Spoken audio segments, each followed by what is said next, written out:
오늘 메도랜즈 아메리칸 드림몰이 마침내 문을 열었습니다. 뉴욕주에서 내일 올해 처음으로 조기 투표를 실시합니다. 유학생들에게 1년간 미국 기업 취업을 허용하는 OPT 심사가 까다로워질 것으로 보입니다. 뉴욕시와 웨체스터의 전기 요금이 내년부터 15% 인상될 것으로 보입니다. 미국 인구의 고령화와 다민족화 경향이 앞으로 40년간 계속될 전망입니다. 뉴욕과 뉴저지 항만청이 공항철도 건설을 승인했습니다. 미국 정부가 아동 포르노 한국인 주범 손 씨의 강제 송환을 추진 중입니다. 245마리 동물과 아이들을 함께 키우며 방치한 이들이 경찰에 붙잡혔습니다.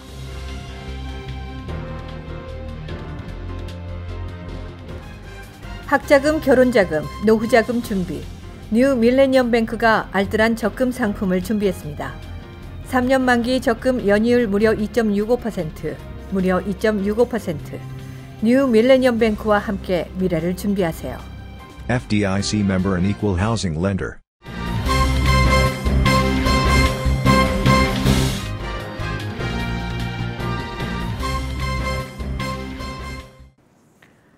시청자 여러분 안녕하십니까? KBTV 뉴스9 전유진입니다.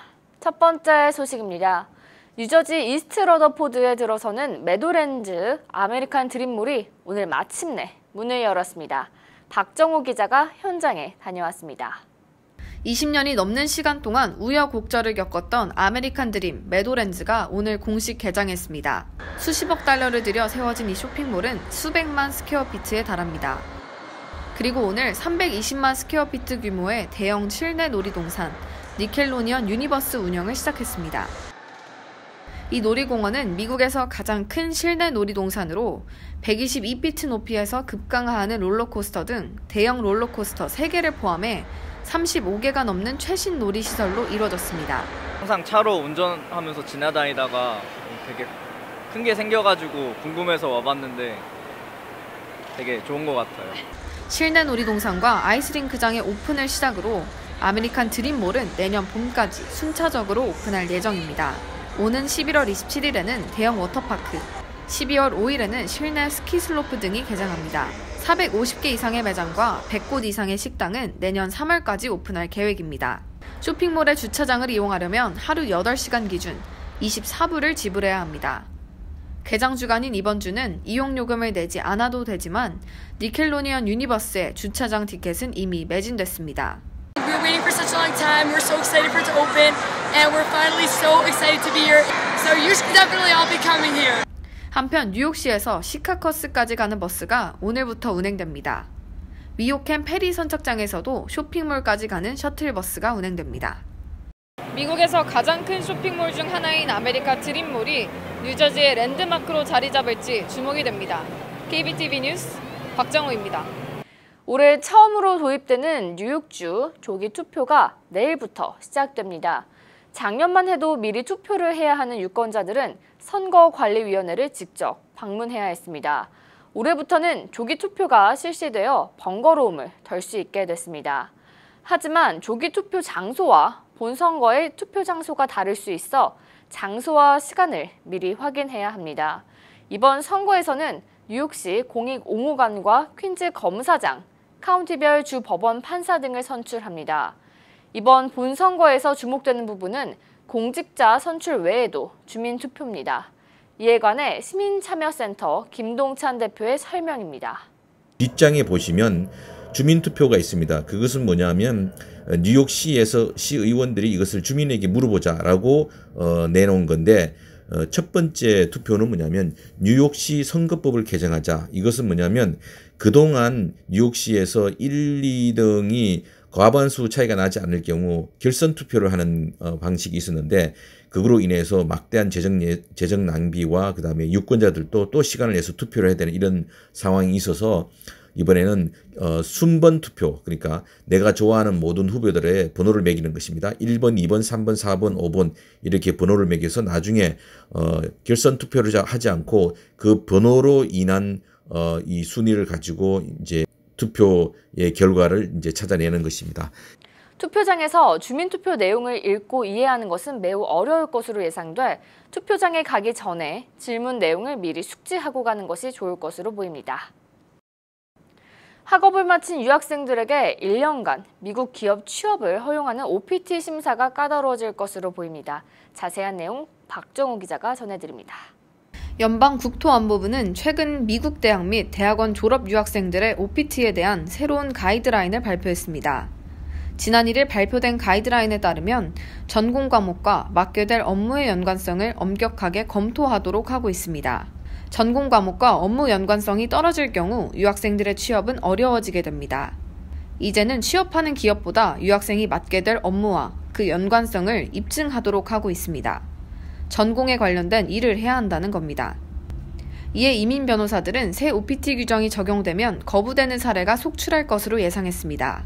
앞으로 전공과 직접 관련이 있는 것 같지가 않다라고 이민국이 판단을 하면 그동안의 OPT 동안의 일한 기간이 불법 체류가 되고 불법 체류가 된다라는 말은 그 이후에 H-1B 취업 비자를 신청하거나 또는 영주권을 신청할 때에 그 전에 OPT 기간에서 불법 체류로 간주된다라고 판단을 받게 되면 결국은 이 H-1B하고 영주권 신청이 거절된다는 그런 불행한 결론에 도달하게 되니까 특히 조심을 해야 될 것 같습니다. 대학 및 대학원의 유학생 담당자는 학생들의 전공 수업과 업무의 연관성에 대한 증빙 자료를 보관해야 하며 필요시 추가적인 서류를 요청해 판단해야 합니다. 이 같은 OPT 프로그램 개혁은 최근 취업비자 취득이 어려워지자 OPT로 취업해 취업 이민을 신청하는 남용 사례가 급증한 데 따른 것으로 분석됩니다. KBTV 뉴스 박정우입니다. 내년 1월부터 뉴욕시와 웨체스터 카운티의 전기료가 인상될 것으로 보입니다. 자세한 소식 양준하 기자가 보도합니다. 뉴욕시와 웨체스터 카운티의 전기료가 대폭 인상될 예정입니다. 전력 공급업체인 콘 에디슨사가 내년 1월 1일부터 뉴욕시 5개 보로와 웨체스터 카운티의 전기요금을 15% 올리는 인상안을 뉴욕주 공공서비스위원회에 제출했습니다. 인상 이유는 메트로폴리탄 교통공사의 대중교통 시스템 개선을 위한 비용을 마련하기 위한 것으로 보입니다. 콘 에디슨은 2억 4천만 달러에 육박하는 대중교통 전기 시스템 개선을 위한 예산을 확보하기 위한 목적이라고 설명했습니다. 한편 2017년 6월 뉴욕에 대규모 정전이 발생해 전력 공급에 차질을 빚으면서 지하철 운행이 중단되는 등 시민들의 큰 불편이 뒤따르면서 비상사태를 선포한 바 있습니다. 이에 뉴욕 앤드류 쿠오모 주지사는 전력 공급에 차질이 생겨 지하철 등 대중교통이 마비되는 사태를 예방하는 차원에서 콘 에디슨에게 전기 시스템을 개선하라고 지시를 내렸습니다. 이번 인상안을 승인하는 뉴욕주 공공서비스위원회가 시민들의 건강과 안전과 직결된 문제라며 전기요금 인상은 불가피하다고 발언해 요금 인상은 곧 이루어질 것이라는 전망입니다. KBTV 뉴스 양준하입니다. 미국 인구의 고령화와 다민족화 경향이 앞으로 40년간 계속될 전망입니다. 센서스국은 15년 후 미국 역사상 처음으로 65세 이상 노인 인구수가 어린이 수를 넘어서게 될 것이라고 발표했습니다. 미국 사회의 인구 고령화 현상은 제2차 세계대전 이후부터 1960년대에 태어난 베이비 부머 세대의 고령화를 원인으로 보고 있습니다. 미국 인구는 고령화 경향뿐만 아니라 인종, 민족 구성 면에서도 점점 더 다양해지고 있습니다. 특히 아동 인구에서 이런 경향이 뚜렷하게 나타나고 있습니다. 현재는 전체 아동 인구가 100인이 주를 이루고 있지만 40년 후면 50% 이하로 줄어들 것으로 보입니다. 당장 내년에도 절반이 넘지 못할 것이라는 분석이 나왔습니다. 이민에 의한 아시아계 인구 증가와 히스패닉계 인구 증가도 눈에 띌 것으로 보입니다. 미국의 인구수는 2058년에는 4억 명을 넘을 것으로 예상됩니다. 또한 미국 중위 연령은 38세에서 43세로 높아질 전망입니다. 항만청이 새로운 공항철도 건설에 40억 달러를 승인했습니다. 20억 달러는 라구아디아 공항에, 나머지 20억 달러는 뉴아크 공항에 사용될 것으로 보입니다. 라과디아 공항철도는 7번 지하철과 원래 포인트역에 있는 롱아일랜드 철도와 연결될 예정입니다. 완공이 되면 매년 700만에서 1000만 명의 승객이 이용할 것으로 예상됩니다. 한 주민은 여행을 많이 다니기 때문에 철도를 이용하면 효율적인 교통수단이 되어 주민들에게 꼭 필요한 서비스가 될 것이라고 이야기했습니다. 반면 이러한 예산이 공항철도 대신 도로에 파인 곳을 고치는 데 쓰는 게 좋을 것 같다는 다른 입장의 주민들도 있었습니다. 이렇게 상반된 입장이 존재하지만 아직 공항철도 건설은 환경 검토 단계에 있습니다. 한국에 서버를 두고 아동 음란물을 유통한 한국인 손 씨를 미국으로 강제 송환하는 방안을 검토 중입니다. 자세한 내용 양준하 기자가 전해드립니다. 최근 아동 음란물을 무려 25만 건이나 유통해온 조직이 대거 적발됐습니다. 그중 한국인과 미주 한인 등 330여 명이 연방사법당국에 기소돼 큰 파장이 일었습니다. 미국에서는 이 사이트에서 동영상을 한번 내려받은 사람도 이름이 공개되고 징역 70개월을 선고받았습니다. 반면 해당 사이트를 만들어 4억 원을 챙긴 손 씨는 1년 6개월 징역형을 받는데 그쳤습니다. 나이가 어리고 별다른 범죄 전력이 없다는 점을 고려했다는 것이 그 이유였습니다. 하지만 지난주 미국 대배심원이 손 씨를 재판에 넘기면서 손 씨가 미국에서 재판을 받을 가능성도 열린 상황입니다. 아동 음란물 홍보와 배포 및 공모, 돈 세탁 등 9건의 혐의가 적용됐습니다. 미국 사법당국이 범죄인 송환을 한국에 정식으로 요구할 경우 아동 음란물 배포에 대해 징역 30년 정도의 중형에 처해질 수도 있습니다. 한편 한국 청와대 게시판에선 손 씨에 대한 실명 공개와 엄중한 처벌을 요구하는 청원에 17만 명이 넘는 사람들이 참여했습니다. KBTV 뉴스 양준하입니다. 플로리다에서 딸 3명을 245마리의 동물과 함께 키우며 쓰레기 더미 속에서 방치한 이들이 경찰에 붙잡혔습니다. 자세한 내용 이창원 기자가 전해드립니다. 경찰에 붙잡힌 이들 부부와 남편의 여자친구는 개 4마리, 날다람쥐 10마리, 새 14마리, 쥐 83마리, 고슴도치 1마리 등 동물 245마리를 자녀들과 함께 키웠습니다. 현장을 방문한 경찰은 동물 배설물을 밟지 않고는 한 걸음도 내디딜 수 없었다며 아이들의 침실은 발목 높이까지 쓰레기가 쌓여 있을 정도로 최악의 환경이라고 전했습니다.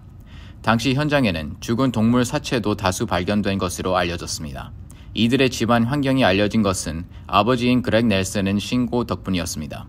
아내와 그의 여자친구와 함께 살고 있던 넬슨은 이들과 관계를 끝내기로 한 뒤 자녀들의 건강검진을 신청했습니다. 그는 현재 집에 아이들에게 유해하다고 생각했다며 신고 이유를 밝혔습니다. 경찰은 동물을 동물보호소로 옮기고 아이들을 위한 모금 활동을 시작했습니다. 이들 부부와 남편의 여자친구는 아동학대와 동물학대 혐의로 기소됐습니다. KBTV 뉴스 이창원입니다.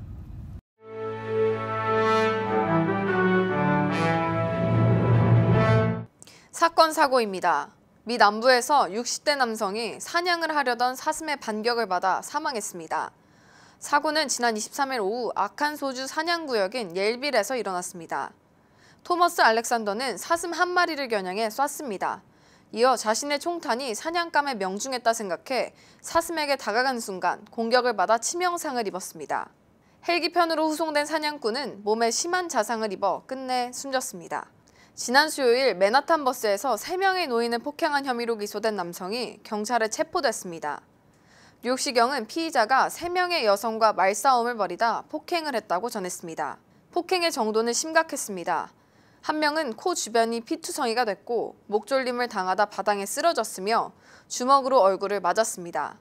피해자들은 62살, 68살, 75살의 여성들이었습니다. 현재 그들은 병원에서 치료를 받고 있는 중입니다. 어제 오후 1시경 브롱스의 델리에서 공사장 인부가 칼에 찔려 숨지는 사건이 발생했습니다. 경찰은 브롱스 델리 직원과 결제되지 않은 맥주로 인한 말다툼으로 인해 사고가 발생했다고 밝혔습니다. 피해자는 곧바로 병원으로 이송됐지만 끝내 숨졌습니다. 가해자인 로니 토렌스는 어제 저녁 살인 혐의로 구속됐습니다. 이수혁 신임 주미대사가 부임했습니다. 대사관 관계자들과 함께한 오찬에서 이 대사는 한미 관계를 위해 열심히 노력하자면서 각오를 새롭게 하겠다고 했습니다.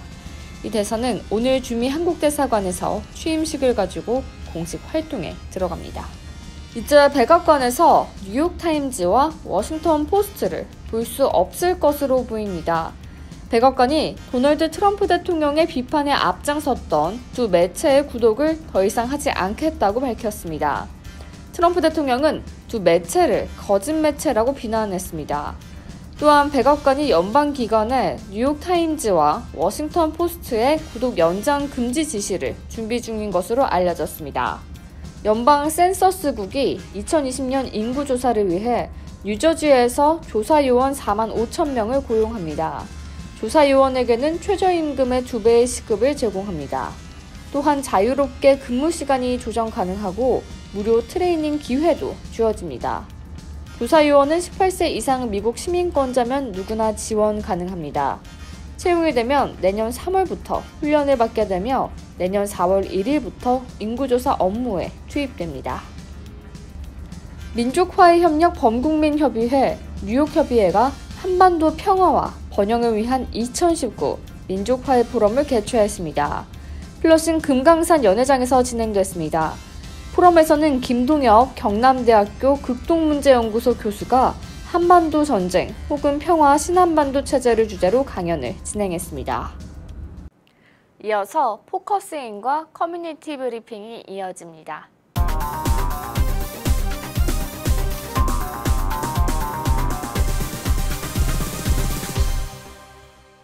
지난 시간에 이어 이번 포커스인 시간에는 박광민 뉴욕 한인식품협회장님을 모시고 앞으로의 계획 등에 대해 논의해보는 시간을 가지겠습니다. 박광민 회장님 안녕하세요. 네, 안녕하세요. 네, 특별히 임기 중에 어려웠던 점이 있으셨던가요? 임기 중에요. 물론 그 협회 단체 협회장이라는 직책은 어렵다는 말을 할 수 없게 이렇게 어떤 봉사직입니다. 그런데 굳이 있다면은 제가 이제 임기를 처음 시작한 게 3년 전이었는데요. 그때에 저희들이 그 공동 구매를 하고 있었던 그 우유 업체가 있었어요. 근데 이제 그 우유 업체에 일종의 약간의 그 행포가 있었던 것이 가격을 계속 점차적으로 올리는 것을 이제 저희들이 발견을 했어요. 그리고 이제 그 멤버들한테 회원들한테도 그런 컴플레인들이 들어오기 시작을 했고요. 그래서 이제 그들하고 이제 협상을 해서 그 가격을 이제 절충을 하는데 항상 과거에도 그래 왔듯이 그렇게 협상을 통해서 이렇게 절충을 해왔던 거였거든요, 저희들이. 그런데 제가 이제 그 임기를 시작하면서부터는 절충 없이 바꿨습니다. 바꿔가지고 다른 회사를 설정을 해서 옮기는 과정에서 상당히 힘들었었어요. 그리고 물론 옮기는 과정에서 회원들도 많이 잃어버렸고, 그래서 다시 되찾으려고 저희들이 그 맨하탄에 직접 가가호 방문을 했던 것이 기억에 남고요. 또 하나 힘들었던 것은 최근에 작년 12월 달인가요? 그때 이제 불거졌던 언론 매체를 통해서 이미 보도된 바가 있었어요. 그게 뭐냐면은 우리가 흔히 가게에서 매장에 일종의 옛날에 파이자 회사에서 나온 비아그라 같은 그런 성기능 강화제를 공공연하게 이렇게 팔고 있어요. 그리고 그 성기능 강화제들은 합법적인 유통 경로를 통해서 저희들한테 들어오는 거예요. 그런데 어느 날 이제 어떤 제약회사, 그러니까 유사한 제품을 만드는 제약회사로부터 소송을 하겠다 하는 그런 엄포성 메일을 전체 한인 그로서리 업체들이 받았어요. 제가 알기로는 한 수백 군데쯤 될 걸로 그렇게 추산을 하는데, 그래서 이제 저희들이 협회가 나서서 변호사를 선임을 하고 단체로 우리가 소송에 대응을 하자 해가지고 그 일이 조금 이제 어려웠었지만은 결과적으로는 잘 끝났습니다. 그래서 아무도 손해 보신 분들이 없고 잘 끝났고, 오히려 그거를 계기로 협회가 그 구심점 역할을 했다는 데에서 조금 나름대로 보람이 있지 않았나 생각이 듭니다.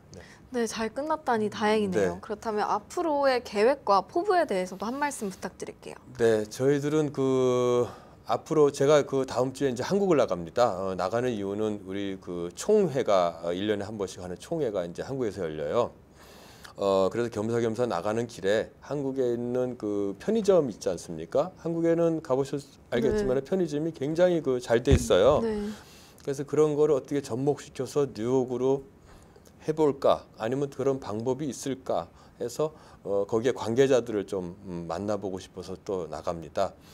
그거가 되면 이제 여기서 물론 여기도 그 세븐일레븐이 있지만은 우리가 로얄티를 최소화해 가지고 지금 대부분의 60대 이상이신 자영업자들에게 그런 거를 하면은 그분들이 좀 운영하기가 쉬워지죠. 인벤토리를 중앙에서 관리를 하기 때문에 그런 차원에서 한번 알아보고 있는 중이고요. 또 하나는 저희들이 그 물류 창고를 하나를 하는 게 수건 사업이에요. 협회 차원에서. 그래서 그 물류 창고를 하나 만드는 것이 앞으로의 첫 번째 목표입니다. 네. 마지막으로 한인 식품 업주들에게 하시고 싶은 말씀 있으시면. 네, 과거에도 그 한인 그 식품 업주들이 저희 협회 회원이었던 적이 1000명 가까이 된 적도 있었다고 그래요. 저희 전직 회장님들 말씀이. 물론 저희 업종뿐 아니라 청과 수산, 네일 모든 것들이 지금 반의 반 정도의 수준으로 지금 머물러 있습니다. 그 멤버 수나 개체 수들이. 그래서 이럴 때일수록 저희들이 그 어떤 아이템을 하나를 설정을 하면은 똑같은 아이템이라면 우리가 바잉 파워를 구축해서 공동으로 이렇게 구매를 하는 그런 사업을 좀 했으면 하는 것이 저희들이 항상 생각하고 있는 거예요. 그래서 이런 거를 할 때 우리가 그 도매상하고나 유통업체하고 협상에 들어가면 제일 먼저 보는 것이 가시적이지만은 멤버 회원 수를 봅니다. 그걸 가지고 바잉 파워가 있으면 저희들이 그 협상에서 우위에 설 수가 있어요. 이게 이제 안타까워서 부탁의 말씀은 과거에도 도와주셨고 앞으로도 많은 성원을 하시고 계시지만은 현재도 하시고 계시지만은 좀 더 액티브하게 저희들한테 도와주셨으면 하는 것이 저희들의 부탁입니다. 네, 회장님 오늘 이렇게 시간 내주셔서 대단히 감사드립니다. 네, 감사합니다. 불러주셔서. 네, 오늘 포커스인 시간에는 박광민 뉴욕 한인식품협회장님과 함께 식품협회에 대해 알아보는 시간을 가졌습니다.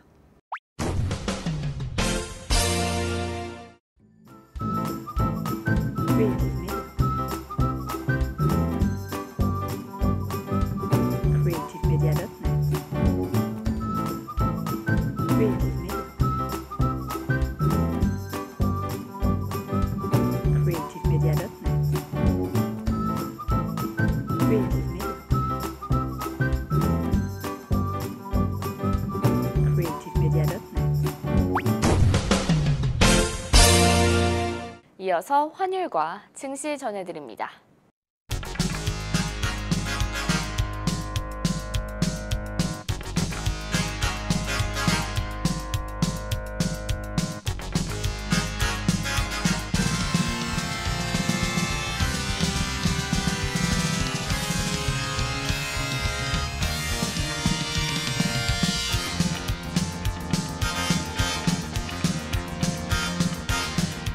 뉴욕과 뉴저지 날씨 전해드립니다.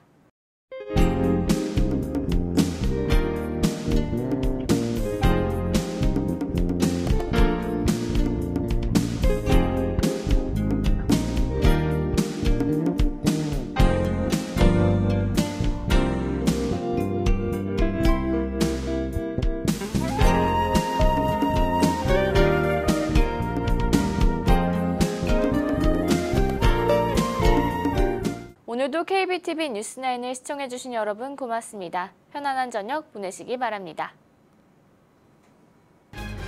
학자금, 결혼자금, 노후자금 준비. 뉴 밀레니엄 뱅크가 알뜰한 적금 상품을 준비했습니다. 3년 만기 적금 연이율 무려 2.65%, 무려 2.65%. 뉴 밀레니엄 뱅크와 함께 미래를 준비하세요. FDIC member and equal housing lender.